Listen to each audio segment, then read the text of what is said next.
ఏరా ఏంటి గూడెంలో సంగతులు? దండాలు దొరా దండాలు. ఆ దండాలు నేను విన్నది నిజమేనా? చాలా మంది తెల్ల మిషనరీలు వచ్చి ప్రతి గూడెం చుట్టూ తిరిగి ఏవో కొత్త దేవుడి గురించి చెప్తున్నారంట, నిజమేనా? అవును దొరా, నేను మొన్న అడిగింది వెళ్తుంటే ఒక ఆయన కనిపించి ఇది ఇచ్చాడు. దీనిని బైబిల్ అంటారంట. బైబిల్ ఎంత ధైర్యంగా మీకు? ఇది నా చేతిలోకి పడే. క్షమించండి దొరా, క్షమించండి. అది అందరి గూడెం తెల్ల గురించి నాకు తెలియదు, కానీ నా గూడెంలోకి ఆ తెల్ల వల్ల అసలు రానన్నారు. ఎవరైనా మాట కాదని వాళ్ళని రానిచ్చిన ఆ దేవుడి మాటలు నమ్మిన వాళ్ళని చంపేస్తా. అర్థమైనా? చంపేస్తా. సరే దొరా, సరే, ఈ మాటే మాకు వేదం.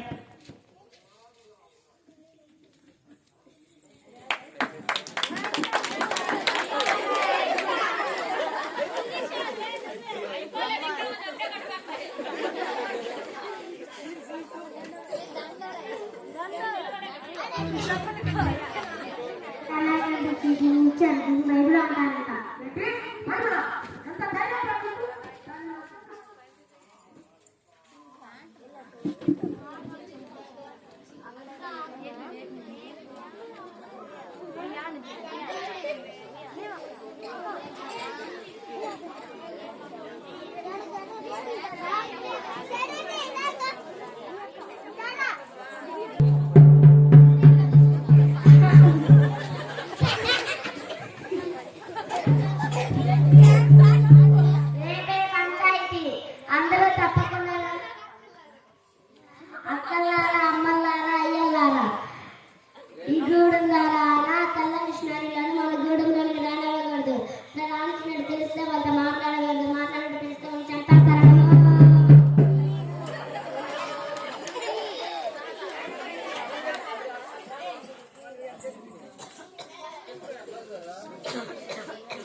విన్నాను. తెల్ల మిషనరీలను మన గూడెంలోనికి రానివ్వకూడదు అనేగా?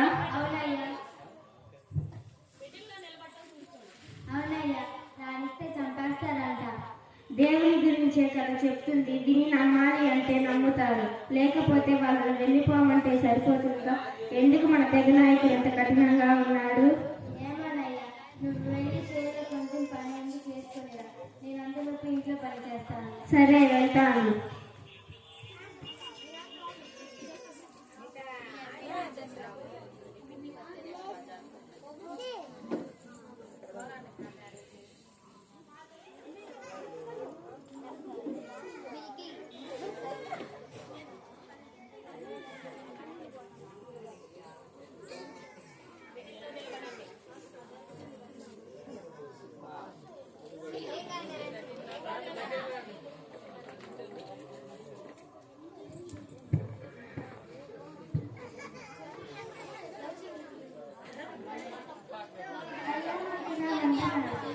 మీరు మిషనరీనా? మీరు తొందరగా ఇక్కడ నుండి వెళ్ళిపోండి. మా గూడెం వాళ్ళు ఎవరైనా చూస్తే ప్రమాదం, చంపేస్తారు. వెళ్ళండి. చూడు, నాకు చాలా అంటే భయం లేదు. మీరు చనిపోయిన మరుక్షణం నా దేవుని వద్ద కళ్ళు తెరుస్తాను. అదే ఈ భూమి మీద బ్రతుకున్న ఒక క్షణం నా దేవుని గురించి, మా సత్య దేవుని గురించి, మనల్ని నరకం నుండి తప్పించిన దేవుని గురించి చెప్పకుండా ఉండలేదు. చాలా అంటే భయం లేదా? దేవుని దగ్గర మళ్ళీ బ్రతుకుతారా? ఏంటి మీరంటుంది? అసలు నరకం అంటే ఏంటి? మీ పేరేంటి? నోక్సి. నోక్సి, నాకు కొంచెం సమయం ఇస్తావా? మీ ప్రశ్నలన్నిటికీ సమాధానం చెప్తా. సరే, అయితే ఇక్కడ వద్దు, పక్కనే మా ఇల్లు ఉంది, వెళ్దాం. ఇదిగో పిల్లలు, అమ్మని తీసుకొని లోపలికి రండి. ఇటు తిరగండి, ఇటు తిరగండి. హలో, ఇటు తిరగండి.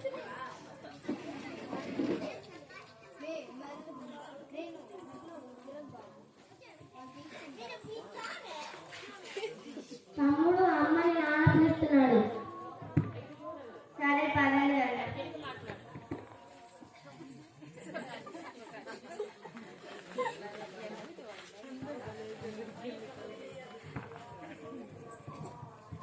అయ్యా, వీటే నా తలంచినది అంటే మన ఇంటికి ఎన్ని తీసుకొచ్చా మన వాళ్ళు చూస్తే ఇంకేమైనా ఉందా? నా మాట విను, భయపడకు. మనతో కొద్దిసేపు మాట్లాడి వెళ్ళిపోతుందంట. సరే కూర్చోండి.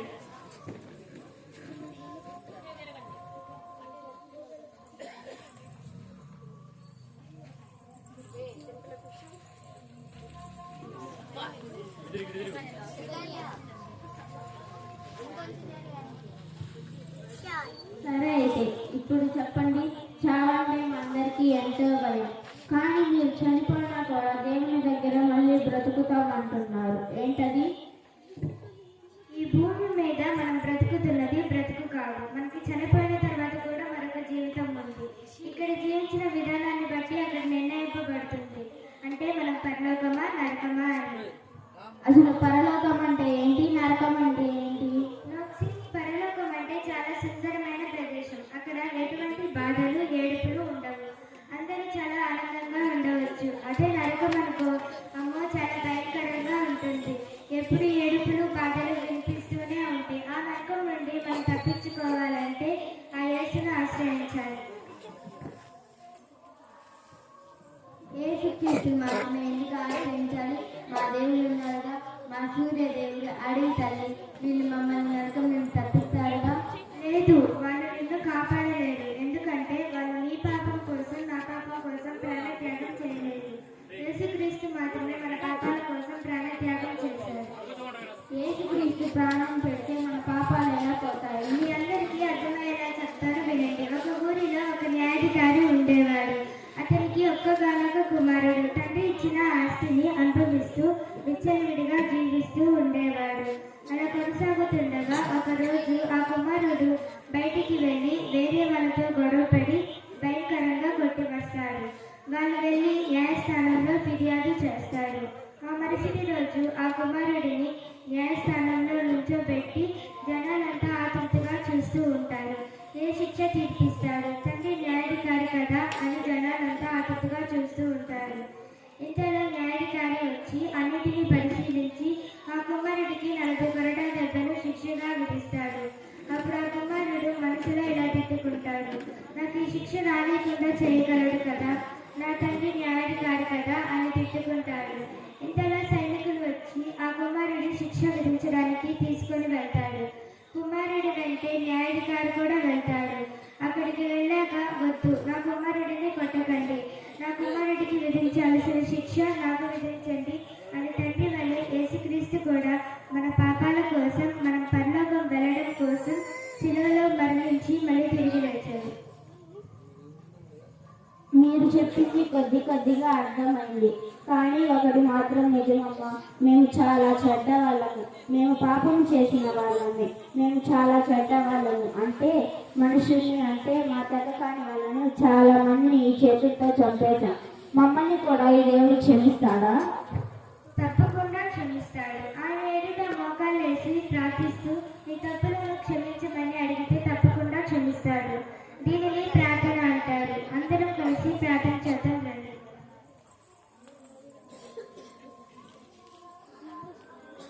యేసయ్యా మీకు స్తోత్రాలు. ఈ కుటుంబాన్ని రక్షించండి. ఈ కుటుంబంలోని వారిని రక్షణలోకి నడపండి. ఈ తెగ వారిని కూడా రక్షించండి. ఆమేన్.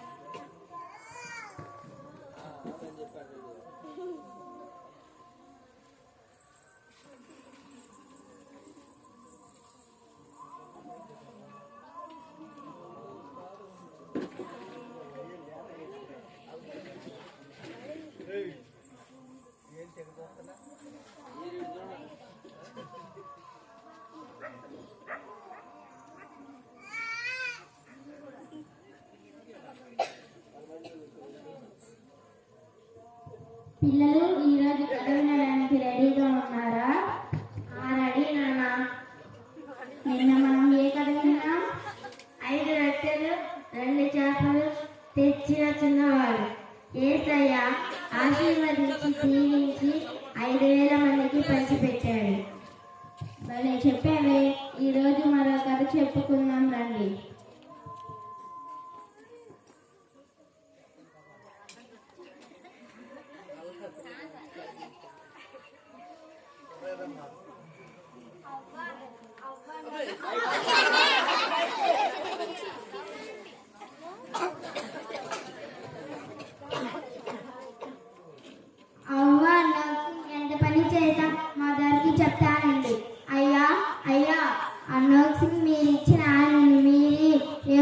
కొత్త దేవుని గురించి చదివి మన గూడెం వాళ్ళకి చెప్తున్నాడయ్యా.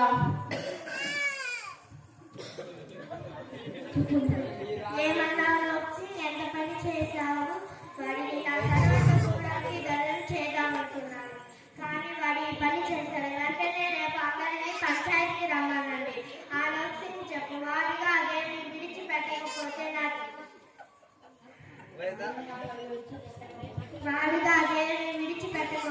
నా చేతి చేస్తానని చెప్పు.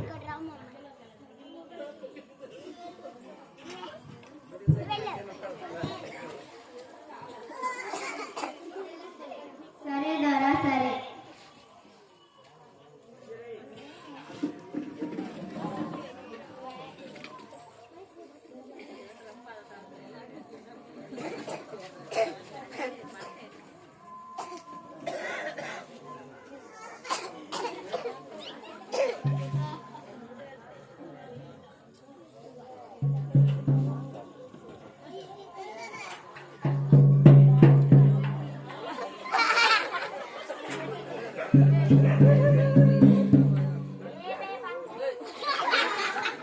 రేపే పంచాయతీ, అందరూ తప్పకుండా రావాల్సిన కోరుతున్నాం. ముఖ్యంగా నర్సింగ్ పెద్దమ్మ తప్పకుండా రావాల్సిన కోరుతున్నాం.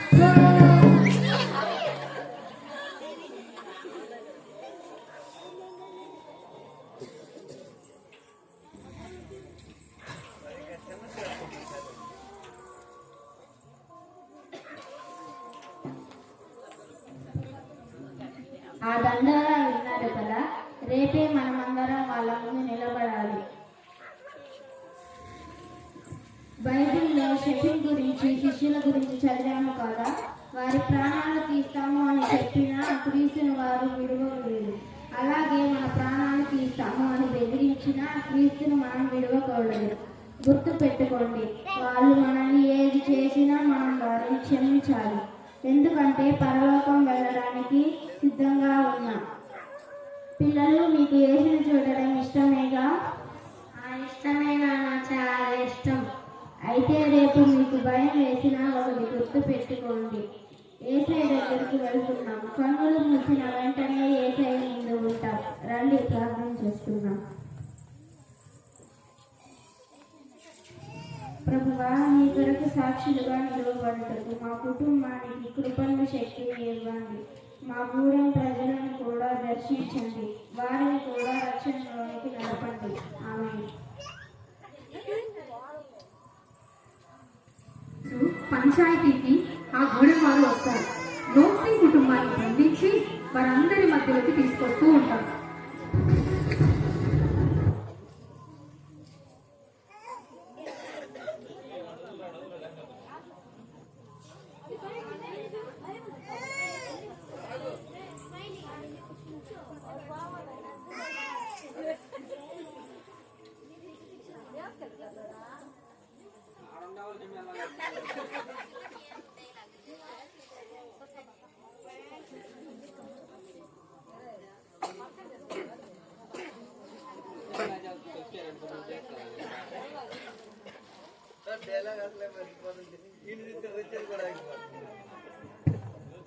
ఎంత పని చేశావని నమ్మి మన గూడానికి ధనం చేద్దామనుకున్నాను, కానీ ఈ పని చేశావు.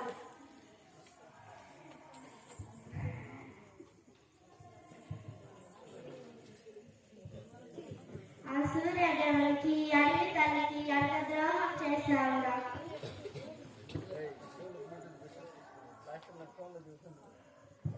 కాదు, వారు నిజమైన దేవుళ్ళు కాదు.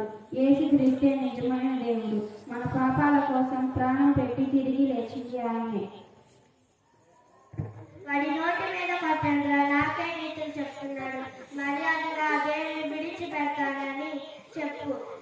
ఇదే నేను నీకు ఇచ్చే చివరి అవకాశం, లేదంటే నాలోని రాక్షసుని చూస్తావు. లేదు, నేను అలా ఎప్పటికీ చెప్పను. ద్రోహి, నమ్మక ద్రోహి, పిచ్చి పట్టిన నీకు మర్యాదగా దేవుని విడిచిపెట్టు.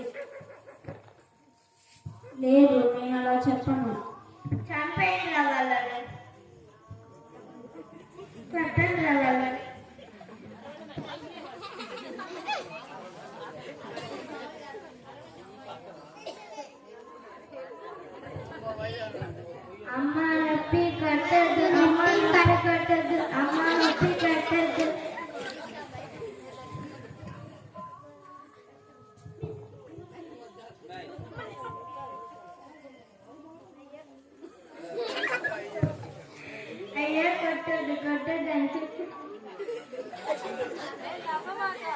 అయ్యో కొట్టద్దు కొట్టద్దు నా పిల్లలు నేను చెప్పు నోక్సీ.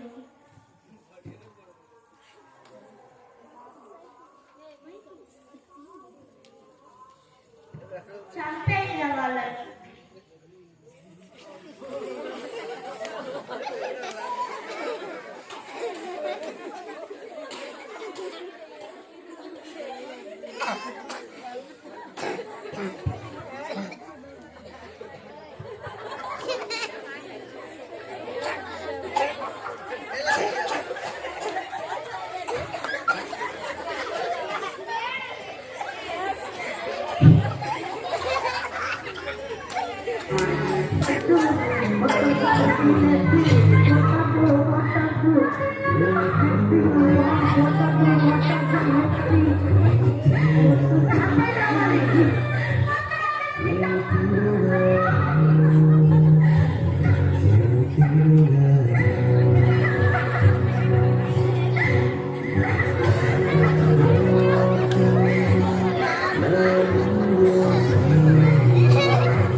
ఎక్కడ ఇప్పుడైనా దేవుని వదిలే, లేదంటే నీ భార్యను కూడా చంపేస్తా.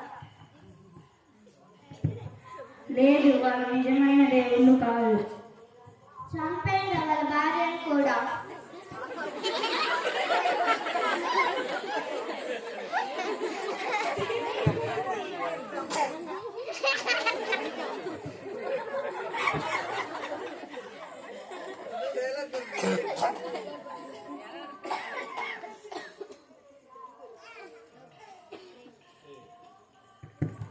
ప్రభువా, వీరిని క్షమించండి, వీరిని కూడా రక్షణలోనికి నడపండి. ఆమేన్. క్షమాపణ క్షమాపణ అది నాక నేను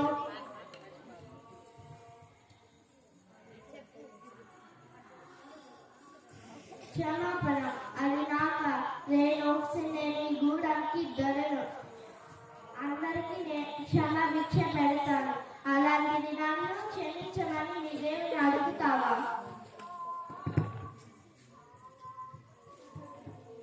నా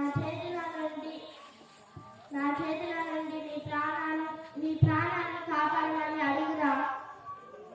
ఏముందిరా దేవుడిలో?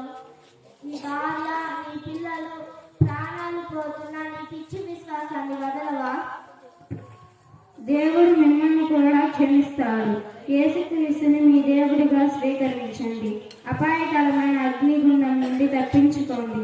నేను విశ్వాసాన్ని, దేవుడిపై నమ్మకాన్ని ఎప్పటికీ విడిచిపెట్టాను. క్షమిస్తారా? అగ్నిగుండమా? ఏంట్రా నువ్వు అంటుంది?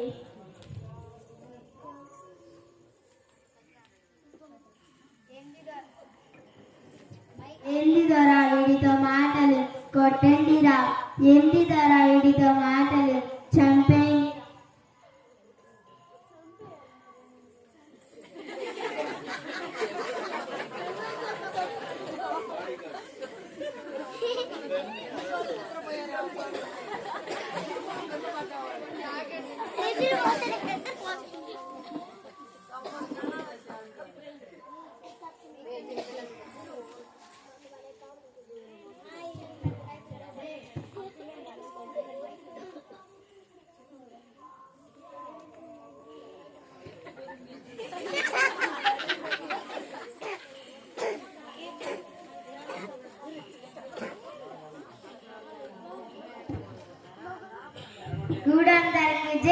గూడందరికి జై. ఆ నోక్సింగ్ కుటుంబాన్ని మీరు అనవసరంగా చంపేశారు దొరా. గూడందరికి జై, గూడందరికి జై.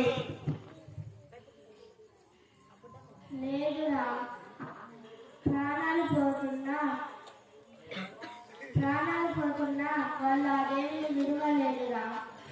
ఏదో ఉంది ఆ దేవుడిలో. వాళ్ళని చంపగలం కానీ వాళ్ళలోని విశ్వాసాన్ని చంపలేకపోయాను. ఏదో ఉంది ఆ దేవుడిలో. ఆ బైబిల్ ఇలా ఇవ్వు.